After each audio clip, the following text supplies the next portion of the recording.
Bonjour et bienvenue dans ce nouvel épisode podcast dédié à l'art du fil. Aujourd'hui, ça ne sera réservé qu'à la partie tricot parce que dû au déménagement, tout ça, j'ai pas entamé de nouveaux projets crochet.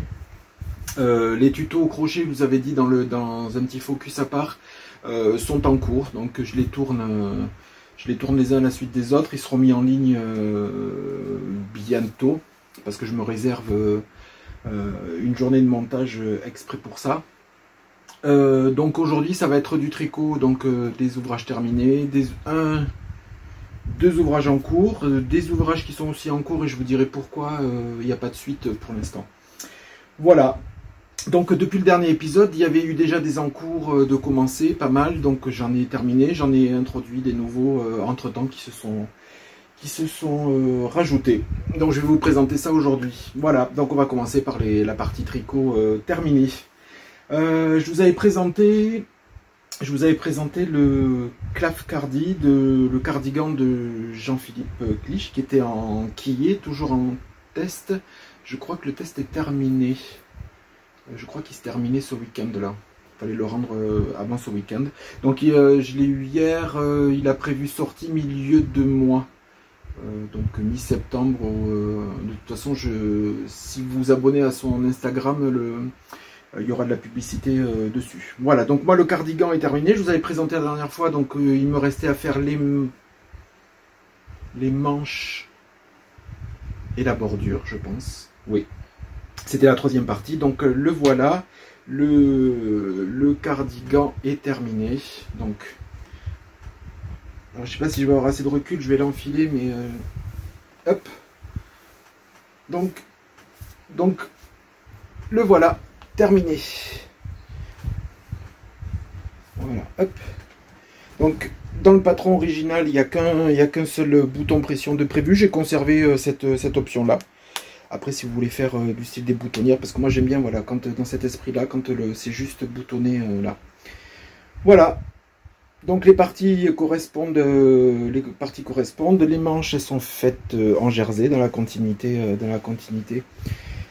et après, donc tout ce qui est bordure dans les finitions que j'avais adoré, c'est tout ce qui est bordure du bas, les manches et tout le col. C'est des bandes de jersey qui sont retroussées et qui sont où il y a un remaillage de fait, voilà. Donc le premier remaillage, voilà, c'était là-dessus que je l'avais fait. Donc j'avais trouvé ça, parce que c'était la première fois que je le faisais, j'avais trouvé ça un petit peu long. Et puis bon, à partir de, je vais dire, peut-être un quart du remaillage, on prend l'habitude. C'est très long, c'est pas plus long que de faire un I-cord, par exemple sur des châles. Donc voilà, c'est juste de la patience et tout ça. Il y a des remaillages aussi ici, parce qu'on replie cette grande bande qu'on fait avec un remaillage. Donc là, les manches sont faites aussi. Ça crée une très belle définition. Puis en plus, avec un changement de point juste entre les deux, donc ce qui crée vraiment une délimitation. Donc c'est un cardigan qui est fait assez large. Hein. C'est fait pour avoir de l'ampleur. Au niveau des manches, c'est des manches où il y a très peu de diminution. Ils préconisent, vous verrez dans le patron, que si jamais vous voulez des manches plus serrées, il faut augmenter le nombre de diminutions. Voilà. Moi, comme je mets pas de pull ni rien du tout, j'aime bien que ça soit lâche parce que j'aime pas avoir les trucs trop serrés. Donc c'était vraiment... Et la dernière, c'est cette grande partie, voilà, où on fait un relevé de maille sur tout le long. On vient tricoter une bande en jersey et on fait là aussi, un remaillage à l'aiguille sur tout le long. Donc là c'est très long parce qu'il faut faire tout le tour en remaillage, mais voilà, ça finit bien, ça finit. Puis en dernier cas, de mettre soit des boutons, boutons. Ça, si vous voulez faire des boutonnières, elles se font au niveau de ça, mais par contre c'est pas préconisé dedans, donc ça sera à vous de le faire. Voilà, moi j'ai conservé le modèle d'origine. Voilà. Donc très jolie, très jolie finition avec ce. Moi j'aime bien ce côté un petit peu large. Voilà, que si on met un petit pull fin dessous, ben, on peut voir en haut et un petit peu en bas, que ça soit pas complètement fermé. Donc j'ai pas rajouté de boutons en bas parce que j'aime pas trop. Je préfère que ce soit voilà un tout petit peu ouvert comme ça, à le porter avec un sous-pull ou un petit pull fin en V ou quoi que ce soit. Voilà, donc c'est un très joli cardigan. Je vous ai expliqué avec de l'intarsia à ce niveau-là. Là, c'est pas l'intarsia parce qu'on change de couleur et on revient sur la couleur, d'origine. Voilà, un point très addictif, très sympa à faire.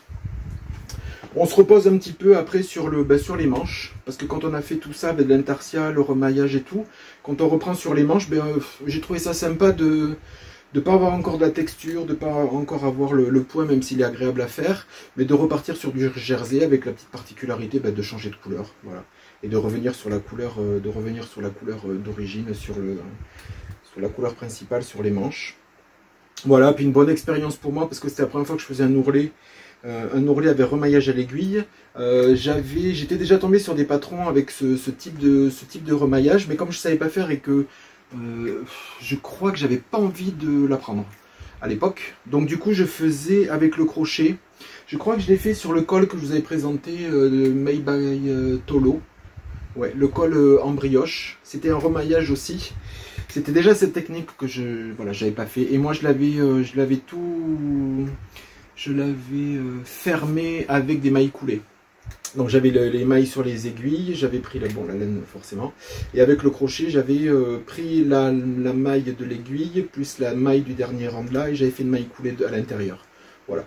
Ce qui était beaucoup moins pratique, mais j'avais pas essayé ça, beaucoup moins pratique parce qu'on tient un crochet et une aiguille et qu'il faut, voilà, il faut faire une maille coulée en rapprochant l'aiguille, bon c'est pas pratique. C'est beaucoup plus simple, c'est long mais c'est reposant à la fin. Et c'est vrai que c'est sur cette encolure, le remaillage est quand même assez long. Mais il n'y a pas d'autre couture, c'est comme il est fait en rond, tricoté en rond, il n'y a pas d'autre couture sur les manches, sur les côtés, sur quoi que ce soit. Donc au final, ça reste, puis ça finit bien, il y a une très bonne définition, ça fait un petit ourlet en plus assez molletonné, du fait de la doublure par rapport à côté. Donc je trouve que ça donne en plus un très joli voilà. Voilà pour le cardigan de Jean-Philippe qui sort moitié du mois, voire peut-être entre la deuxième et la fin du mois, peut-être la dernière quinzaine de ce mois-ci. Voilà. Moi j'ai franchement adoré avec les finitions. Je remontre le bas, donc il y avait le motif. On se termine avec un rang de mailles en vert avant d'entamer là. C'est repris sur les manches. C'est repris sur les manches. Voilà. Ça donne la petite touche avant ce grand. Et puis ça change des bas de manche en côte, 1, 2, torse, pas torse et tout ça. Donc c'est franchement bien. J'ai adoré le faire. Je pense que je le referai durant l'hiver, mais je me le referai en laine peut-être un peu plus épaisse, sans mohair à l'intérieur, et je le ferai en uni. J'ai bien envie de me le tenter, soit dans des gris, soit dans des marrons, comme j'avais fait le test de Maxime Cyr, hein, le dernier sweat que je vous avais présenté la dernière fois. Peut-être en Alaska dans ces coloris-là. Donc une seule couleur, hein, mais dans ces coloris-là. Bon, peut-être celui-là, mais ça c'était le pull de Maxime Cyr. Et je vais peut-être me tenter celui-là. Ouais, je vais voir. Suivant les projets et le temps. Voilà, donc ça c'est le premier ouvrage terminé, le test donc voilà, à surveiller pour celles qui me demandaient, ça va bientôt sortir d'ici 15 jours. Voilà, allez-y sans problème. Moi je l'avais fait, je vais vous le remontrer rapidement parce que ça avait été un peu explicite. Je l'avais fait avec de la Schweppes, je sais pas comment on prononce ça, Schweppes, avec de la Merino Soft Brush, le coloris principal. Et les deux autres coloris pour l'intarsia que j'avais pris, voilà. Et le tout, j'avais doublé avec de la Kid Silk de chez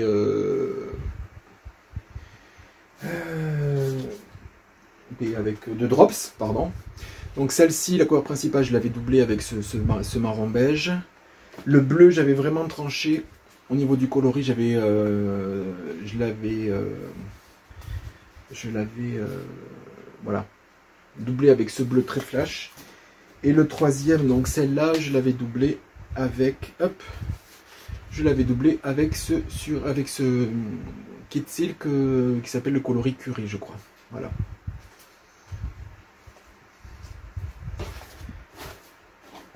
Pour ma part, j'ai adoré parce que ça donne un côté très très doux avec ce surissois, très molletonné, Au niveau du côté pratique, je pense que je ne referai pas un ouvrage aussi grand, ou pull ou quoi que ce soit, en doublant les fils parce que c'est pénible. Déjà c'est intransportable.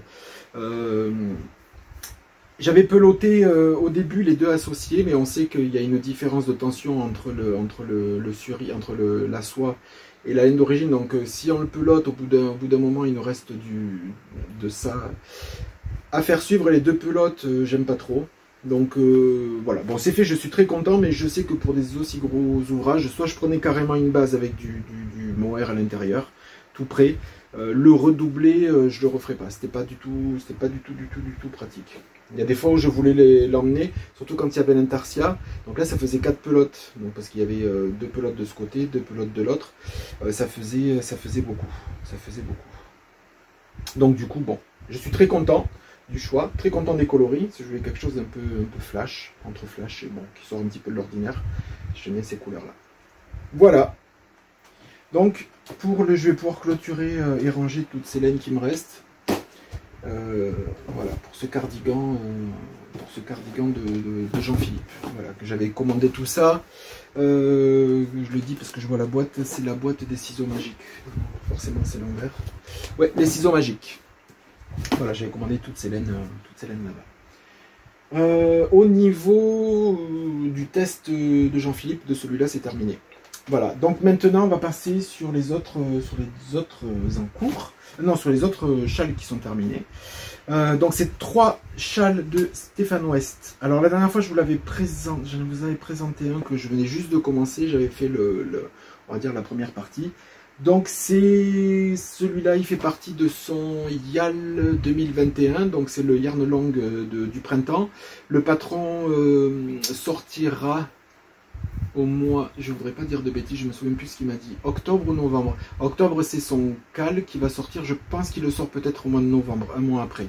Il va sortir en tout début du mois de novembre, le patron que vous trouverez sur son compte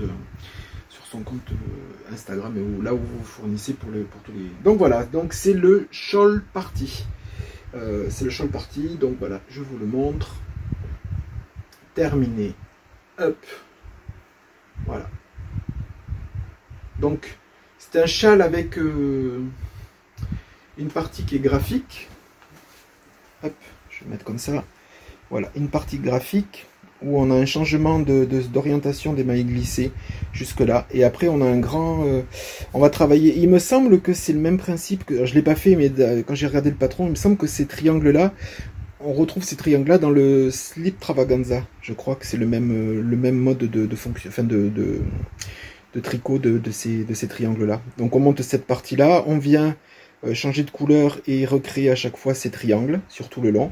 Et après, on vient se raccorder, et on fait les chevrons. Les chevrons, j'ai fait 2 coloris, j'ai fait 2 bandes de moins. J'ai fait 2 bandes de moins parce que je le trouvais déjà assez ample. Donc ça allait augmenter l'ampleur à droite et à gauche, et aussi en bas, et je trouvais que la proportion de chevrons avec le fil utilisé par rapport à ça, c'était, j'avais fait un petit peu un ratio, voilà, juste pour que ce soit presque équivalent au niveau de la... Voilà. Hop. Voilà.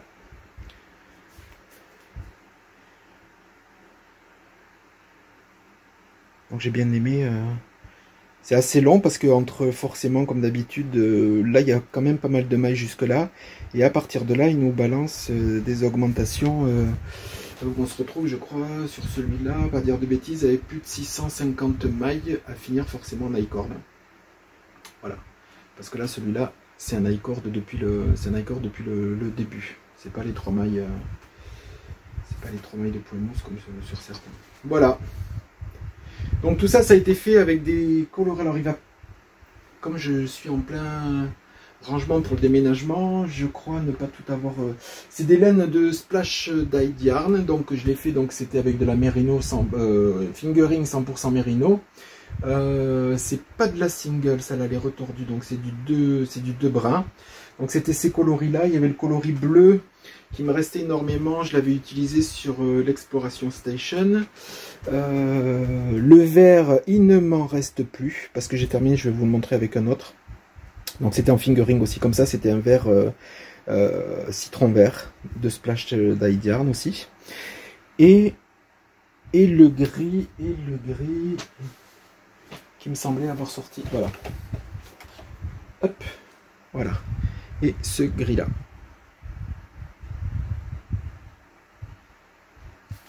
Et ce gris là, qui est aussi qui est sur du 2 brins, c'est pas de la single. Donc il est très grand, il est je vais dire assez rapide. Alors assez rapide, moi j'ai trouvé de là jusque là, c'est très rapide. Il n'y a rien de compliqué et tout. De faire les triangles, ça prend quand même un sacré bout de temps. Et après, ben forcément, les chevrons avec le nombre de mailles qu'il y a, ça prend quand même pas mal de temps. Donc le mode de répétition, enfin le graphique de répétition, il est simple. Donc moi, j'ai pas posé de marqueur tout le nombre de répétitions comme c'était préconisé, parce qu'on repérait bien là où étaient les jetés. Et on repérait bien là où il y avait les mailles ensemble et les glissés tricotés. Donc ça s'est fait sans marqueur. Et ça allait beaucoup plus vite parce qu'on ne fait pas glisser tous les marqueurs à chaque fois. Il y a juste à compter, de toute façon c'était repérable si on se trompait, voilà, de tomber au niveau de cette... on se repère au niveau du comptage à cette partie où on doit tomber avec les jetés, et à cette partie il y a un nombre de mailles qui est fixe, je crois que c'est 10 entre chaque. Donc bon, en tombant là-dessus, à chaque fois on se repère. Donc voilà pour le premier qui est très flashy. Alors je pense faire des photos peut-être un peu plus dehors. J'en ai fait quelques-unes étendues dedans, mais je verrai si je vous les incruste là, et puis sinon vous les verrez peut-être sur le lendemain de la publication de ce... sur mon compte Instagram. Voilà. Donc j'étais très content. Il est très ample. Il est très ample. Voilà. Il se porte du fait de son amplitude, il peut se porter de plein de façons. Hop. Voilà. Moi j'ai bien aimé. Alors c'est la première fois vraiment. Alors j'ai pas respecté les coloris West. Et c'est la première fois que je retravaille avec des coloris aussi flash. Je lui avais commandé ces coloris. Il y a même, je vais vous le montrer après. Je lui avais commandé ces coloris là vert, que j'avais peut-être présenté dans l'épisode précédent. Et je me suis dit, allez, je me lance. Je vais essayer de faire quand même quelque chose d'un peu plus flash, un peu plus qui me sort un petit peu de ma routine. Et ce sera le cas sur le suivant aussi. Voilà, je suis très content franchement, j'avais un petit peu peur alors, parce que ça on le voit évoluer cette partie-là. J'avais un petit peu peur de ce mélange de couleurs sur les chevrons, parce que les chevrons on les voit pas forcément. Et puis le travail est quand même assez petit avant le blocage, donc je me rendais pas compte. Et en fait, je suis super content. Ça finit vraiment bien cet ouvrage. Voilà. Donc ce sera le shawl party qui fera partie de sa gamme en ligne à partir de, je crois, je ne voudrais pas dire de bêtises, octobre ou novembre. Je pense qu'il publie après le CAL. Donc ce sera le MCAL, donc ce sera au mois de novembre, je pense. Voilà. Pour le shawl party qui avait été présenté la dernière fois et qui est terminé. Voilà. Hop. Le deuxième ouvrage terminé. Ensuite, je vais le faire dans l'ordre. Alors, je vous avais dans le focus laine, j'avais fait 2 focus de teinturier, dont Splash Dyed Yarn, mon pote de Hongrie, Itzvan, et là je vous avais présenté, Chris de Studio Yarn Yoka. Donc voilà. Je tenais à faire une précision, tant que j'y suis, je sais pas si je l'ai, non, je l'ai peut-être pas dit. Depuis le mois de juillet, il faut faire attention sur tous les fournisseurs hors Europe, parce que j'ai eu un commentaire assez vif sur ce teinturier-là. Il se rajoute des droits de douane, en plus des frais de port du teinturier. Le truc, c'est que dans chaque bon de commande, vous en êtes averti.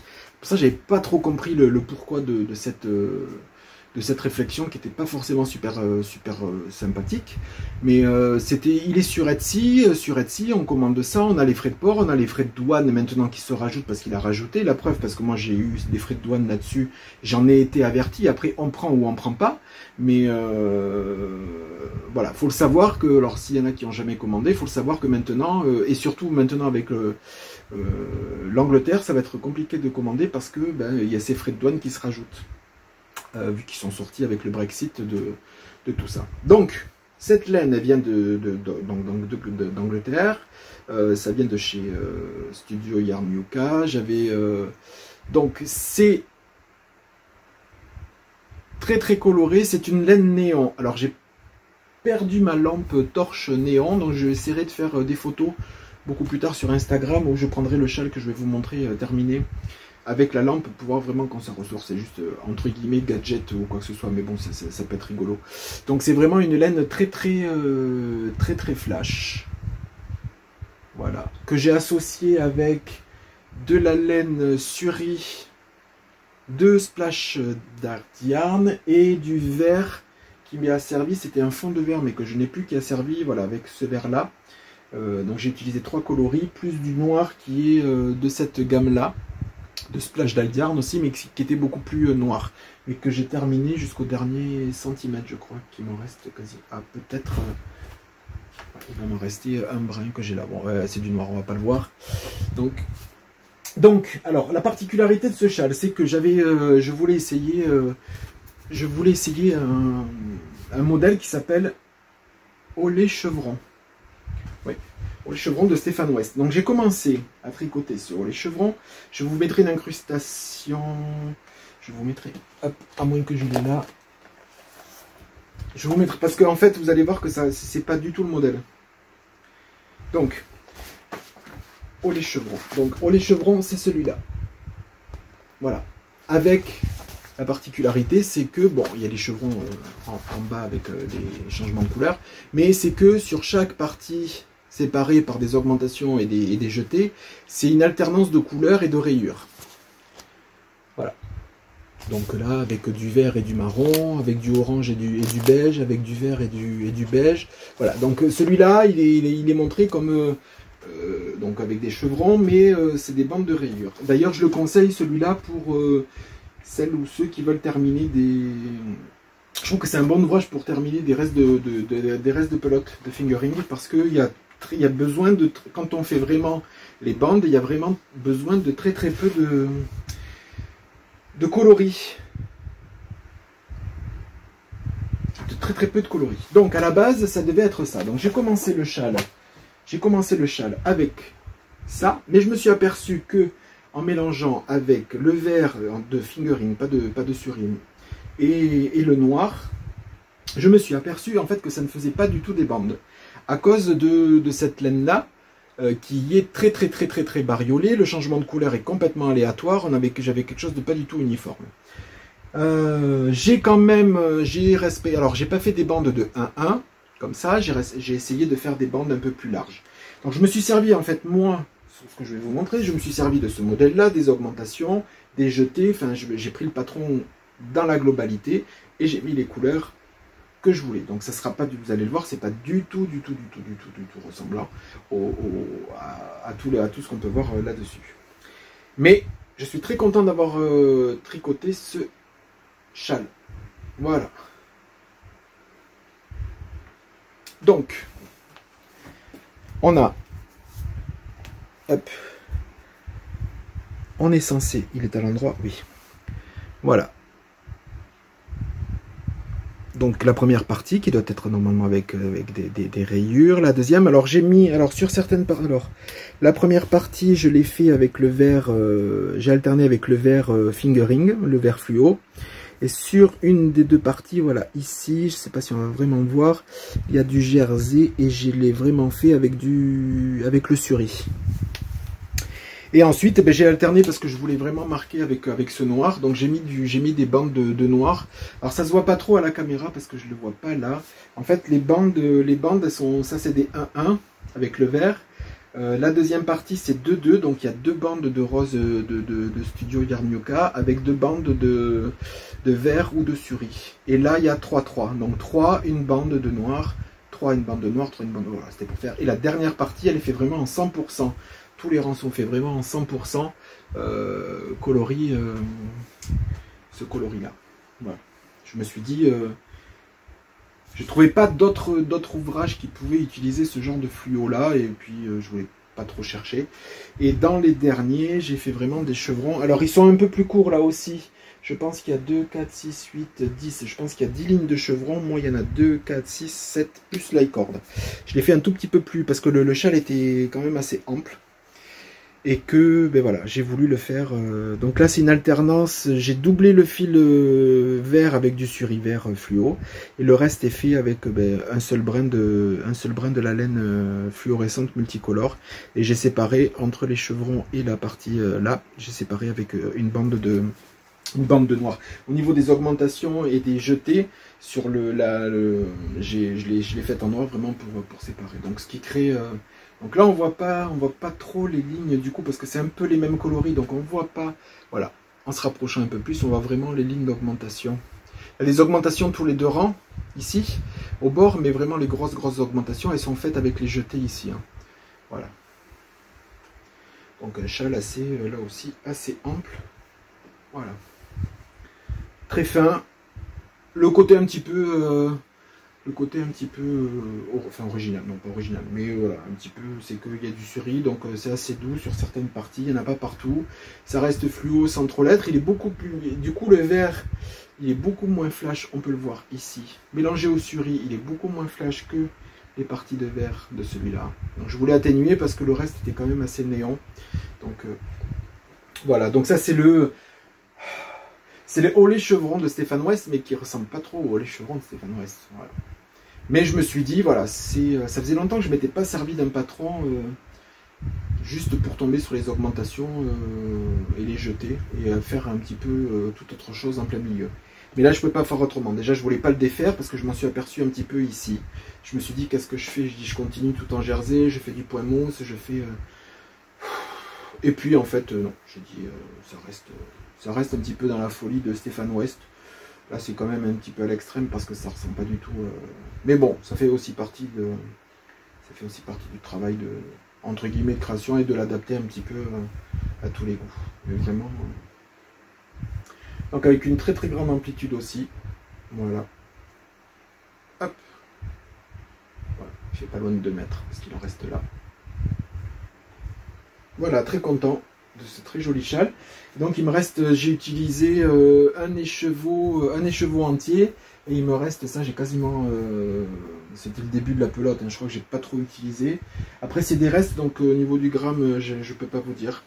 Ça c'était un écheveau entier de suri que j'ai utilisé, donc il me reste ça. Il me reste ça, hop là. Ça va faire la mise au point, voilà, il me reste ça. Et sur les restes, après, c'était sur le noir, c'était des restes de Exploration Station aussi. Donc, mais quasiment pas. J'ai vraiment utilisé ça en stock que j'avais avec le suri. Le vert et le noir, c'est vraiment des restes c'est vraiment des bouts de. Donc c'est pour ça que j'ai dit en plus, il est intéressant pour celles qui ont vraiment des restes. C'est vraiment un ouvrage intéressant à faire. Pour ça aussi. Puis là c'est très simple, hein, c'est des bandes de jersey, c'est des bandes de c'est des bandes de jersey, en droit et en vert, donc il va relativement vite. Surtout moi en plus qui changeait pas de couleur, moi j'avais pas de changement de couleur à faire suivre plus régulièrement que sur le modèle. Ensuite, le dernier, c'est aussi un Stéphane West qui sera le dernier ouvrage pour aujourd'hui. C'est le Deutschland Shawl qui est sorti il n'y a pas si longtemps que ça, je pense peut-être début d'été, peut-être, je sais plus. Donc moi je l'ai fait en... Donc je vous le montre et puis je vais, le temps que je vous montre, le voilà. Hop. Alors je l'ai fait en Bonito de chez Ice Yarn, qui est un mélange de laine et d'acrylique. Je voulais cette base d'acrylique à l'intérieur, déjà pour le côté un peu plus chaud, et pour le côté un petit peu extensible, parce que c'est un châle qui est très texturé. Donc c'est une répétition, il avait fait déjà un chapeau, un bonnet avec ça, qu'il a ressorti en châle. Donc c'est une alternance à chaque fois, je crois qu'il y a 4 répétitions. On se repère aux côtes.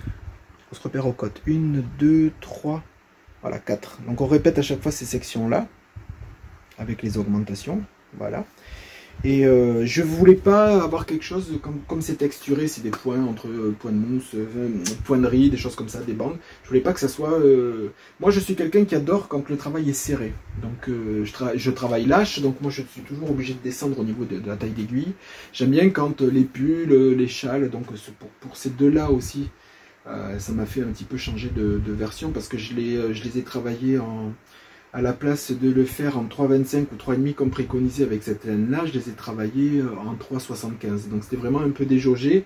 Ça me faisait quand même des grandes mailles qui ont été resserrées au blocage, mais ça donne plus de souplesse. Ça, c'était des choses sur lesquelles je n'étais pas habitué. J'aime bien quand c'est vraiment serré. Donc là, j'ai travaillé, c'est une laine qui est préconisée en aiguille numéro 4. Donc une laine numéro 4 pour moi, j'aurais peut-être travaillé en 4 en ayant plus de tension dans le fil, mais je l'aurais peut-être travaillé en 3,75 pour avoir un travail plus serré. Là je l'ai travaillé en 4,5 pour que ce soit un petit peu plus lâche, que ce soit un petit peu plus, pas transparent, mais plus souple, et qu'on devine un peu plus le point texturé plus que de le voir complètement compact. Comme lui, il a il a fait une version grise. Ben justement, sans trop le savoir, avec Itzvan, le teinturier, il a tricoté, il a sur son Instagram, il a sorti hier. Il a fait en version un peu vert antique. Lui, il travaille vraiment dans les jauges de ses teintures. Donc c'est vraiment comme l'original, c'est-à-dire c'est vraiment structuré, c'est vraiment... voilà, moi je l'ai voulu un petit peu plus...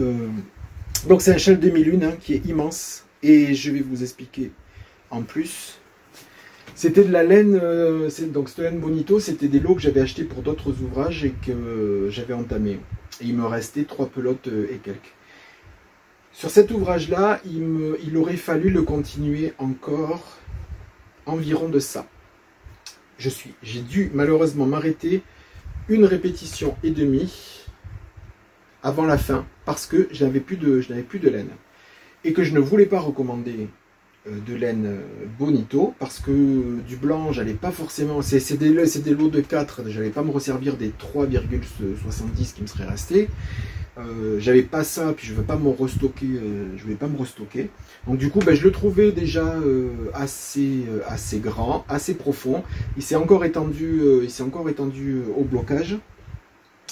Donc bah, en fait au niveau de la taille pour moi c'est pas pour moi mais j'ai trouvé ça voilà, il est même en s'arrêtant, parce que comme c'est un demi-lune, il y a des augmentations sur tous les rangs, endroit et envers, donc ce qui crée cet effet demi-lune très rapide. Donc il n'est pas aussi profond que large, mais même en s'arrêtant avant, il est... bon, moi je suis costaud, donc je peux pas, pour celles qui le portent comme ça, je sais qu'il y en a qui l'aiment bien ce genre de châle comme ça, voilà. Donc on peut, il est quand même assez profond, assez large. Assez profond quand même. Voilà. Donc c'est des jolis points texturés. Il y a des points diagonales, il y a des points comme du point de riz qui est décalé, il y a des côtes. Voilà, des diagonales, et puis c'est une répétition de 3 ou 4 voilà.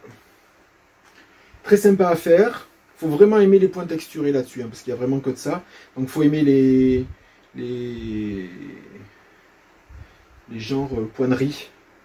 Une maille en droit, une maille en vert, ou 2 mailles en droit, 2 mailles en vert, parce que les rangs sont longs et que moi j'ai vraiment dû, pour ce châle-là, j'ai vraiment dû alterner les 2 techniques, donc à la continentale et à l'anglaise de la main droite, parce que ça, voilà, ça chauffait un petit peu et ça me faisait mal aux épaules. Donc du coup, voilà, de tricoter avec les 2 techniques, ça m'a permis de le continuer assez rapidement. Voilà, très très sympa à faire.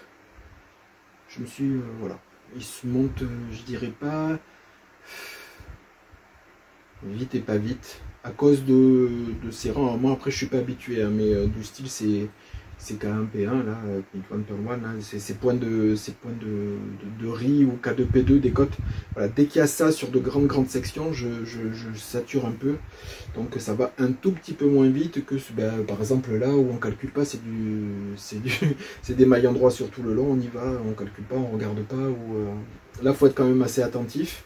Surtout sur les augmentations avec les jetés, bien commencer avec les mailles, soit une maille en droit, soit une maille en vert pour quand il y a des mailles décalées. Mais sinon, très sympa à faire, il est très texturé, celui-là je le trouve quand même assez mixte, même si les autres aussi. Moi j'en porte pas, donc là je donne mon avis uniquement pour moi. C'est ce genre de choses que... De toute façon, moi je porte pas grand chose, mais ce genre de choses moi je porterai pas. J'ai adoré le faire. En plus on m'a demandé ces coloris-là, donc c'est pas... Ça partira, mais là-dessus, il peut se porter même en écharpe ou en chèche, voilà, hop, du fait de sa largeur, il est très, voilà, hop, très sympa. Voilà, donc pour aujourd'hui, au niveau des ouvrages terminés, il y a les 3 châles ouest et le cardigan de Jean-Philippe. Sur les encours, alors 2 encours que je vais vous montrer et 2 encours dont je vais vous dire que je ne vous montrerai pas. J'ai repris le Moody Ferry, voilà, donc il est reparti. Je vous l'avais montré peut-être, pas la fois d'avant, mais dans celui encore d'avant, j'avais entamé cette dernière partie, j'en étais là. J'ai refait quelques rangs. Là aussi, c'est des augmentations comme le châle de West. C'est des augmentations tous les rangs, donc ça va vraiment être un demi-lune qui va être très large. En plus, j'ai pas assez de taille d'aiguille, de câble pour vous le développer, je pense pas. Quoique, j'ai peut-être fait l'augmentation de aussi, peut-être. Voilà, donc c'est un châle là aussi qui va être très...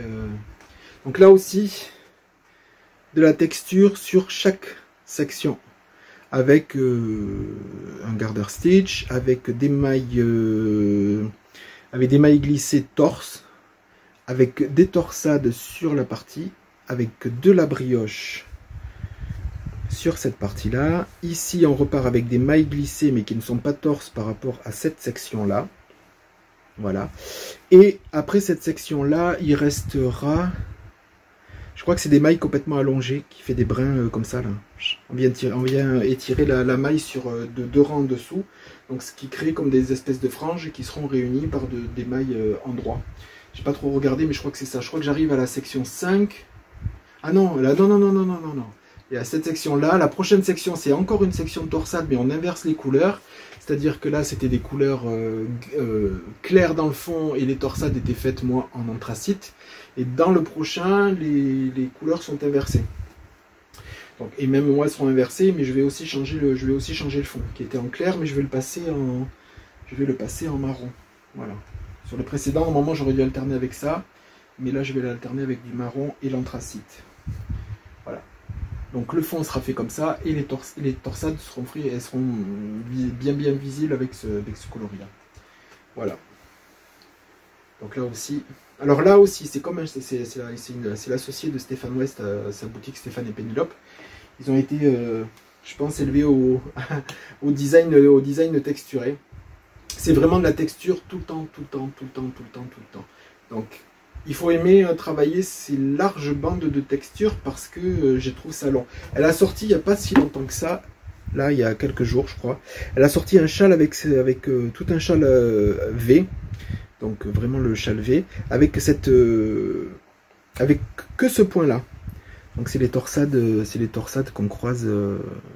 C'est des torsades qu'on étire, des mailles glissées qu'on étire après en torsade. Et mais j'ai trouvé cette section, donc j'appréhende un petit peu la prochaine parce que je crois qu'elle est plus la section est plus grande que celle-là, donc elle va prendre encore un peu de temps. Donc c'est un châle qui prend du temps. Moi qui entre guillemets tricote un petit peu vite, je trouve que c'est un petit peu longué parce que c'est texture. Il y a quasiment pas de rang entre guillemets, ce que moi j'appelle des rangs de repos, c'est-à-dire soit des mailles en droit, des mailles en vert. Il y en a, mais pas assez pour que le travail, voilà. Et du fait du nombre de mailles et des augmentations de chaque côté sur tous les rangs en droit et en vert, on a l'impression que ça avance pas en profondeur. Je l'avais déjà un petit peu dit. Il y a des châles, Bon, peut-être, mais au tricot, oui, mais au crochet, ça, voilà, quand on tricote, on a de la masse en profondeur, on a de la masse sur les genoux, donc on voit défiler. Sur les aiguilles, on regarde pas trop. Enfin, moi, je regarde pas trop l'avancée sur les aiguilles. Je regarde surtout le kilomètre de l'avancée. Donc, on est satisfait quand ça avance. Là, ça avance comme ça, mais pas en profondeur. Donc, on a l'impression de pas. Et en fait, là, il me reste 2 sections à faire. Donc, ça sera vraiment un châle assez. Il va s'étirer au blocage, mais ça sera quand même un châle. Je pense qu'il y aura peut-être les mêmes dimensions que le Dutchland de West. Voilà. Donc je l'ai repris, je vais le continuer, pour essayer de le terminer pour la prochaine fois. Voilà. Donc en encours, il y a celui-là. Et en dernier encours, toujours Jean-Philippe Clich a sorti un test, d'un col qui s'appelle le col Gaka, qui sortira, on doit le finir pour le 8 octobre, donc il sortira courant du mois octobre. Donc, je vous le montre parce que il a sorti sur son Instagram, donc c'est pas un secret. Donc c'est un col qui est doublé, c'est un col qui est très texturé. Hop, comme ça m'évitera de faire les incrustations. Photo. Voilà. Donc ce sont des mailles, que des torsades. Bon, hormis les bandes là. Et c'est un col qui est doublé. Comme le col que je vous avais montré de lui, le col So Chic. Donc on tricote la partie, par exemple cette partie-là, et après on vient rattacher une autre texture à l'intérieur et on retricote tout l'intérieur. C'est un double, et après qu'on replie pour créer, voilà. La partie là, il est fait lui avec de la laine bouclée, donc en jersey endroit, mais voilà, c'est doublé. Donc je suis sur ce test-là, je l'ai commencé hier. Donc je l'ai fait avec de la laine Vénus de chez Lydia Crochet Tricot, et forcément j'ai pas d'étiquette. Non. Bah je vous le mettrai dans le jouet. Il y a de la laine, de l'alpaga, de l'acrylique, je crois. Je vous mettrai la composition dans la barre de description. Donc c'est un coloris un petit peu parme. Voilà, parme ou violet un petit peu ancien. Donc je l'ai commencé hier. Et voilà moi où j'en suis. Donc j'ai commencé, voilà, les rangs texturés. Je ne montre pas plus. De toute façon il n'y a pas à montrer plus, mais voilà. Hop. Voilà. Donc c'est que des... D'ailleurs je vais sortir parce que c'est des torsades. C'est des torsades 1-1. Donc moi j'avais l'habitude de le faire avec aiguille ou sans aiguille sur les torsades 1-1. Et là c'est vraiment une technique, alors j'ai regardé un petit peu depuis, c'est une technique que je n'ai jamais vue. Alors j'ai pas cherché tout au bout des youtubeurs et youtubeuses qui font des tutos, mais en mettant vraiment torsade 1-1, c'est la première fois que je le vois à faire sans aiguille dans cette façon-là. Donc je vais faire un petit tuto, je pense peut-être dans la foulée, pour expliquer, parce que moi franchement je ne les ferai, les côtes 1-1, les torsades 1-1, je ne les ferai plus que comme ça. Il n'y a pas à gérer un lâcher de, soit une aiguille auxiliaire, soit un lâcher de maille, on reprend on glisse la maille, bon. Je sais qu'il y a des adeptes qui font des torsades jusqu'à 4, 5, sans aiguille auxiliaire, qui lâchent tout. Moi je suis pas du tout... ça c'est le genre de truc que moi toutes les mailles lâchent et on est obligé de récupérer les mailles. Donc là moi je suis pas courageux là-dessus, donc je le fais soit à l'aiguille auxiliaire, soit avec cette méthode là je vous montrerai tel que c'est préconisé, et je pense que je continuerai à faire les torsades 1-1 quand ça se présentera de cette façon là. Donc voilà, donc au niveau de l'encours aussi, voilà, au niveau de l'encours ce col, j'en montre pas plus d'explications, il sera sûrement terminé pour la fois prochaine. Donc je vous montrerai tout fini. Donc c'est le col, allez voir sur son Instagram, c'est le col Gaka. Voilà, de Jean-Philippe Clich, qui est en test pour le moment jusqu'au 8 octobre. Là-dessus aussi, avec Rémi, son compère québécois, ils vont ressortir Chip and Dales. C'est un podcast tricot. Ils avaient fait quelques épisodes qui s'étaient arrêtés, et apparemment ils vont ressortir des nouveaux opus incessamment sous peu. Donc si vous ne les connaissez pas, allez les voir, c'est Chip and Dale. Je vous mettrai aussi le lien de leur YouTube qui est resté actif. Voilà. Quoi vous dire de plus sur là, oui, les 2 encours qu'on me demande de temps en temps qui réapparaissent pas. C'était le Doodle de chez Stéphane West et les Westfjord aussi. Alors le Doodle, c'est celui qui était arrondi, alors je les ai pas là, je les ai rangés. Toute la partie grosse torsade était faite, la partie en maille en rang raccourci était faite, et j'avais raccordé pour faire tout le bas en espèce de chevron et tout ça. J'avais fait avec une laine qui me restait, c'était une laine qui était moitié mérino, moitié acrylique, un petit peu compliqué à tricoter parce que j'aimais pas le tricot, j'aimais pas la sensation sur le tricot, et en fait en le regardant comme ça, je me suis aperçu que ça me plaisait pas. Donc je vais le démonter. Alors j'en ai pas fait 50 rangs, hein, j'ai fait 3 ou 4 rangs. Ça sera facile parce que comme c'est un relevé de mailles sur de la corde, je vais pouvoir tout les faire sans avoir à sécuriser. Et comme je vais avec les teintures que je suis en train de faire, je vais vraiment me recréer un coloris en déca pour cet ouvrage là. Donc le Doodle c'était celui-là, et le Westfjord Wanderer. Donc le grand avec les triangles qui étaient tout associés. Après on part sur des espèces de chevrons où on change les couleurs. Je vous avais dit je faisais une couleur. Et je me suis aperçu que dans le changement de couleur, étant donné qu'il est très grand, je m'en suis pas aperçu parce qu'avec les changements de couleur avec les fils, je me suis aperçu que j'allais toujours sur le début du rang, j'allais toujours jusqu'à la fin du rang. Et grosse erreur parce que c'était un I-cord.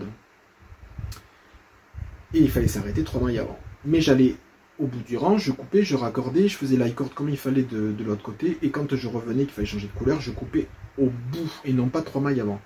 Et quand je me suis aperçu, j'avais déjà fait ça de choses que je vous avais déjà montré, l'ouvrage là. Et en le regardant l'autre jour, je me suis dit, mais qu'est-ce qu'il y a? J'ai dit, c'est quoi? C'est avec les fils qu'il faut rentrer? En fait, je me suis vu que ça avait créé une espèce de... C'est le jersey qui crée une espèce de torsade sur le côté, jusqu'au moment où je m'en suis aperçu, j'ai recontinué l'i-cord. Et en fait, c'est pas du tout joli. J'ai essayé de le rectifier, je me suis dit je vais retourner ces 3 mailles en faisant comme une création d'i-cord cousu. Je me suis dit, mais étant donné que c'est sur la partie où il y a le changement de fil, en fait l'épaisseur, même si je rentre les fils correctement, ça va créer une épaisseur et pas dans la continuité du truc. Donc comme c'est un ouvrage qui est assez grand, assez ample, assez un petit peu, moi je le trouve super, donc je voulais pas faire... Donc là, il faut que je le démonte, et je ne le démonterai pas ici parce que même si c'est sur un raccord aussi, un remaillage, un relevé de maille de die-cord de la partie du bas, il y a des changements de couleur tous les deux rangs. Donc là, il va falloir bien s'étaler. Là, j'ai pas de place pour démonter celui-là. Donc les deux, le Doodle et le Westfjord, ils seront continués, démontés, mais quand j'aurai mon atelier. Voilà, et puis un petit rappel parce que avec tout ça, avec le déménagement, l'ouverture aussi de mon activité à côté de mon cabinet, parce que je ne fais pas que du tricot et pas que de la teinture. Je ne ferai pas que du tricot parce que j'ai une activité quand même qui est principale. Donc voilà, avec l'ouverture du nouveau cabinet, j'avais déjà fait le focus, mais je le rappelle ici parce que c'est pas encore sur les aiguilles. Voilà, de l'envoi de Jessica et de son mari. Voilà, c'est l'atelier teinture, donc c'était sur la base suprême. J'avais reçu, voilà, ces deux écheveaux, c'était 75% mérino SW et 25% de soie. Voilà, donc je vous avais montré ils vont être réservés pour le châle Noura que j'avais vu sur le Slow Magazine, que je n'ai pas là parce que ça y est, il est aussi reparti dans les cartons. C'est pas encore sur les aiguilles, je m'en excuse pour Jessica, mais il va l'être incessamment sous peu. Je vais avancer rapidos le test, et quand le col est terminé, je lancerai le châle là pour vous montrer. Donc c'est avec ces beaux écheveaux tout doux, je les ai montrés dans un petit focus, mais je les remontre là encore. Voilà, tout doux et tout joli de l'atelier teinture. Voilà, un petit rappel, ça fait jamais de... Vous retrouverez tous les réseaux, l'atelier teinture, ou même Schlavuc sur son mari. Sur Instagram, je vous mettrai tout en barre d'infos. Voilà, donc pour aujourd'hui, les tutos, il y aura un tuto tricot, parce que je ne vais pas faire tuto tricot, hein. Mais au moins sur les torsades, il va sortir. Pour le reste des tutos crochet que je vous avais dit, ils vont sortir incessamment sous peu. Ils sortiront tous en même temps, vous allez être canardés de techniques crochet. Tout en même temps. Et puis voilà, sur ce mois-ci, voilà tout ce qui a été fait avec plaisir. Et voilà, ça plus le joli cardigan, voilà la production du petit Horus, du petit Didier. Voilà. Sur ce mois-là, sans crochet, sans rien, mais ça reviendra quand j'aurai vraiment plus de place. Voilà, je vous mettrai tous les liens des teinturiers parce que j'ai essayé de faire simple et concis pour aujourd'hui, parce que les montages vont être longs. Donc j'essaierai de tout mettre en barre d'infos. Si j'ai oublié des choses, ben, vous viendrez me demander en commentaire ou sur Instagram, où je vous mettrai aussi tous les liens. Voilà, ben j'espère que tout ça vous a plu, ça vous donnera l'inspiration sur les couleurs, sur peut-être les châles aussi à faire. Voilà, c'est toujours sympathique de partager avec vous tout ce genre de choses. Voilà, et bien écoutez, je vais vous souhaiter une bonne fin de journée et je vous retrouve à bientôt dans un podcast créatif comme aujourd'hui ou dans les tutos tricot, crochet, pardon, qui seront plus concis, où on ne verra pas ma tête. On verra que mes petites mimines qui vous montrent tout ça. Ben, en attendant, je vais vous souhaiter une bonne fin de journée ou une soirée ou peu importe quand est-ce que vous regarderez le podcast. Et puis ben, je vous dis à très bientôt et je vous souhaite une bonne continuation. Ciao!